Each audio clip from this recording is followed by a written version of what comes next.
এইবাৰ আমি আমন্ত্ৰণ জনাইছোঁ বাঘবৰ বিধানসভা সমষ্টিৰ মাননীয় বিধায়ক শ্ৰীযুত চেয়াৰমেন আলী আহমেদ মহোদয়ক সমূহ বক্তব্য ৰখাৰ বাবে।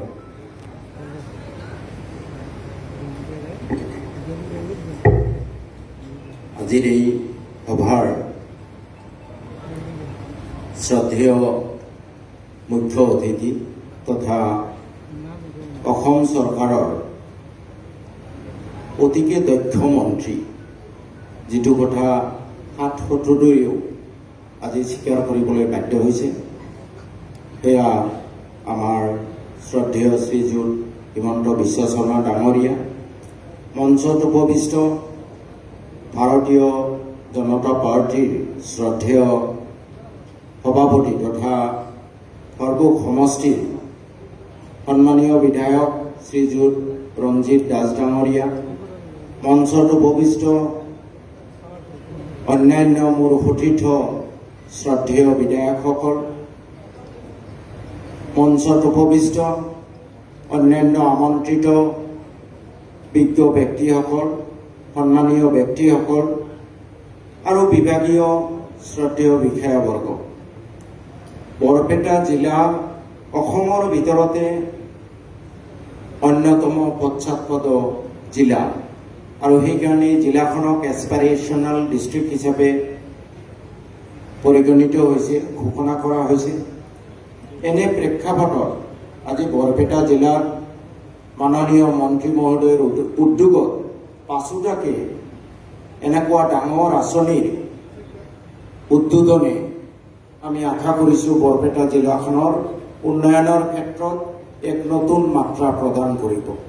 আৰু সেই সুযোগতে মই মাননীয় মন্ত্ৰী মহোদয়ক আকৌ এবাৰ মই আন্তৰিক ধন্যবাদ জ্ঞাপন কৰিছোঁ। বৰপেটা জিলাৰ চৰাঞ্চল বিশেষকৈ শিক্ষাৰ ক্ষেত্ৰত অতি পিছপৰা।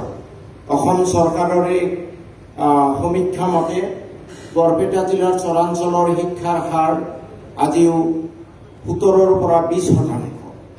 তেনে প্ৰেক্ষাপটত বাঘবৰ সমষ্টিৰ দৰে পশ্চাৎপদ সমষ্টিত এখন স্নাতক মহাবিদ্যালয়, চেঙা সমষ্টিৰ দৰে এখন পশ্চাৎপদ সমষ্টিত কন্যা মহাবিদ্যালয়ৰ অনুমোদনে আমি আশা কৰিছোঁ অনাগত দিনত শিক্ষাৰ ক্ষেত্ৰত এই অঞ্চলবোৰক আগুৱাই লৈ যোৱাৰ ক্ষেত্ৰত এক বিশেষ ভূমিকা পালন কৰিব। মই বৰ বিশেষ নকওঁ, মই মাননীয় মন্ত্ৰী মহোদয়ৰ এটা কথা দৃষ্টিগোচৰ কৰিব খুজিছোঁ। আপোনাৰ অনুগ্ৰহত বাঘবৰ সমষ্টিৰ চৰাঞ্চলত 155 কিলোমিটাৰ ৰাস্তা আৰু 35খন পকী দলং বাঘবৰ সমষ্টিৰ চৰাঞ্চলত নিৰ্মাণ হৈছে, কিন্তু মূল কানেক্টিভিটি আজিও হোৱা নাই। একমাত্ৰ জলজুলিৰ ওপৰত 2খনমান দলঙৰ প্ৰয়োজন, সেই 2খন দলং নিৰ্মাণ নোহোৱাৰ কাৰণে।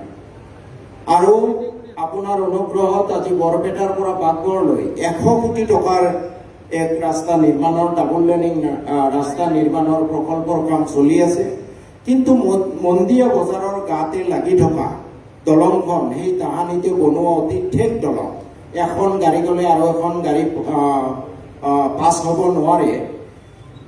সেই দলংখন পুনৰ নিৰ্মাণৰ অতিকে প্ৰয়োজন।